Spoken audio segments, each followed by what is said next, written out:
पर कई मुद्दों को लेकर भारतीय जनता पार्टी सरकार को घेर रही है। नियोजन नीति को भी लेकर आज भारतीय जनता पार्टी अपना बात यहाँ पर रखती हुई नजर आ रही है और आप देख सकते हैं कि यहाँ पर लिखा हुआ है नियोजन नीति स्पष्ट करो, क्योंकि राज्य को बने 23 साल हो गए और अभी तक राज्य में नियोजन नीति और स्थानीय नीति स्पष्ट नहीं है, जिसको लेकर भारतीय जनता पार्टी एक बार फिर से सरकार को घेर रही है और नारेबाजी करती हुई नजर आ रही है। आज एक बार फिर से हंगामेदार सदन है और ये अनुमान भी लगाया जा रहा था कि आज का जो सत्र होगा वो भी काफी हंगामेदार रहने वाला है, क्योंकि भारतीय जनता पार्टी के पास कई विषय है और आज अलग अलग तख्तियां लेकर भारतीय जनता पार्टी के सभी विधायक सीढ़ियों पर खड़े हैं और कहीं ना कहीं मुख्यमंत्री हेमंत सोरेन और सरकार को घेरते हुए नजर आ रहे हैं। ये देखिए सीधी तस्वीर किस तरीके से नारेबाजी हो रही है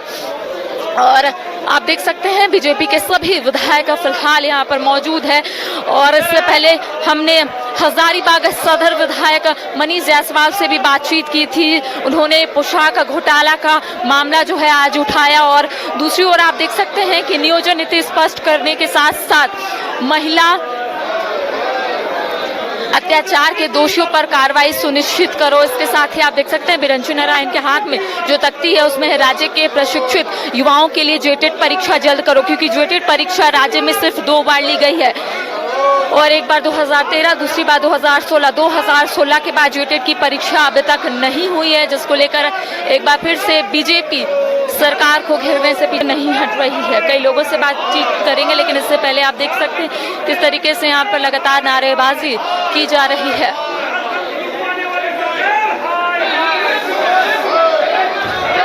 क्योंकि इससे पहले भी बीजेपी नियोजन नीति स्थानीय नीति को लेकर कई बार सरकार को घेरने से पीछे नहीं हट रही थी। आज एक बार फिर से आप देख सकते हैं किस तरीके से सीढ़ियों के पास, विधानसभा परिसर के सीढ़ियों के पास भारतीय जनता पार्टी नारेबाजी कर रही है। अलग अलग विषय को लेकर यहाँ पर बीजेपी एक बार फिर से नारेबाजी करती हुई नजर आ रही है और ये पूरा जो परिसर आप देख सकते हैं विधानसभा के बाहर का है और कई विधायकों से हम बातचीत करेंगे, उनसे जानेंगे कि आखिर आज क्या क्या विषय को लेकर ये लोग सदन के पटल पर अपनी बात को रखेंगे। तो चलिए मुख्य सचेतक यहाँ पर बिरंचू नारायण मौजूद है, उनसे बातचीत करेंगे और उनसे जानेंगे कि आखिर आज का क्या कुछ प्रमुख मुद्दा जो है वो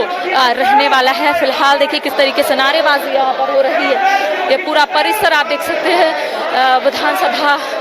के बाहर का है और ऐसे में जरूर हम कई लोगों से बात करेंगे। नियोजन नीति को लेकर एक बार फिर से आवाज बुलंद हो रही है, क्या कुछ कहिए? चलिए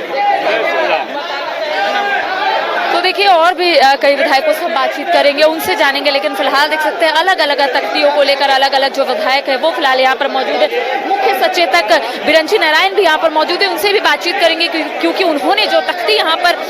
पकड़ा हुआ है उसमें है कि जल्द से जल्द जेटेट परीक्षा आयोजन होना चाहिए, क्योंकि राज्य को बने 23 साल हो गए और अभी तक जेटेट की परीक्षा राज्य में सिर्फ 2 बार ली गई है और उसको लेकर भारतीय जनता पार्टी अपनी आवाज को उठा रही है। दूसरी ओर नियोजन नीति स्पष्ट करने की भी मांग यहाँ पर भारतीय जनता पार्टी करती हुई नजर आ रही है। तमाम जो विधायक अलग अलग तख्ती लिए यहाँ पर खड़े हुए हैं, देख सकते हैं किस तरीके से जो बीजेपी के विधायक हैं वो तख्ती लिए सिर्फ यही बताने और समझाने की कोशिश कर रहे हैं कि आखिर 4 साल के कार्यकाल में झारखंड सरकार ने अब तक क्या कार्य किए हैं। देखिए मुख्य सचेतक बिरंचू नारायण भी मौजूद है, उनसे हम बातचीत करेंगे, लेकिन ठीक ये तस्वीर आप देख सकते हैं कि किस तरीके से अलग अलग तख्ती लिए तमाम जो लोग हैं वो यहाँ पर मौजूद है। तो हम जरूर और लोगों से बातचीत करेंगे, लेकिन फिलहाल देखिए किस तरीके से अलग अलग तख्ती लिए अलग अलग जो विधायक है वो कहीं ना कहीं यहाँ पर अपनी आवाज को उठाते हुए नजर आ रहे हैं और इनका स्पष्ट रूप से यही कहना है कि 4 साल के कार्यकाल में अब तक कोई भी ऐसे कार्य जो है वो झारखंड सरकार ने नहीं किया है, जिसको लेकर देख सकते हैं किस तरीके से नियोजन नीति स्पष्ट करो के साथ साथ जेटेट की परीक्षा जल्द से जल्द आयोजन को लेकर भारतीय जनता पार्टी यहाँ पर मांग करती हुई नजर आ रही है। देखिए मुख्य सचेतक बिरंचू नारायण भी हमारे साथ मौजूद है, बातचीत करेंगे कि सर जिस तरीके से आपने लिखा है कि जेटेट की परीक्षा जल्द आयोजन होना चाहिए, 2 बार ही जेटेट की परीक्षा अब तक आयोजन हो पाई, एक 13 और एक 16 में। देखिए आज कई मुद्दों पर हम लोग सरकार को घेरने वाले हैं और विशेष करके जो नौजवान और बेरोजगार हैं इस आप समझिए कि 3,75,000 यहाँ नियुक्तियां हैं, कुल नियुक्तियां हैं, जिसमें जो सृजित पद हैं उसके आलोक में मात्र 50,000 लोग नौकरी पे हैं। यानी 3,25,000 पद जो है वो रिक्त हैं। तो जो 3,25,000 रिक्त हैं उसके लिए सरकार ने कोई काम नहीं किया। सरकार ने कोई नियम नहीं बनाया, न स्थानीय नीति बनाई, न नियोजन नीति बनाई। तो ऐसे में झारखंड के जो बेरोजगार हैं उनके साथ न्याय कैसे होगा। तो हम लोग चाहते हैं कि झारखंड के जो नौजवानों को इन्होंने कहा था कि हर साल 5 लाख लोगों को नौकरी दूंगा, तो ये जो ठगने का काम किया, सदन के अंदर सरकार से जवाब चाहूंगा कि जो लोग नौकरी मांग रहे हैं तो आप लाठी चलाने का काम कर रहे हैं। सत्ता पक्ष का कहना है कि नियोजन नीति, स्थानीय नीति को लेकर सरकार तो पहल कर रही है, लेकिन कहीं ना कहीं गवर्नर जो है उसको लटका के रखे। जो सत्ताधारी दल के लोग हैं, मुझे लग रहा है कि अफीम चाट के और जो शराब घोटाला किया, शराब के नशे में नीति बना रहे हैं। तो अफीम चाट के और शराब घोटाला, शराब पी करके यदि आप कोई नीति बनाएंगे तो नीति टाई टाई फिस हो जाएगा। आपने एक तो स्थानीय नीति रघुवर दास जी ने बनाया था 85 का, ठीक है, आपको 85 पसंद नहीं आया, आपको 32 चाहिए, तो हम कहाँ 32 का विरोध कर रहे हैं। कहाँ आपको राजभवन रघुवर दास जी ने भेजा था, कहाँ दिल्ली भेजा था। रघुवर दास जी ने तो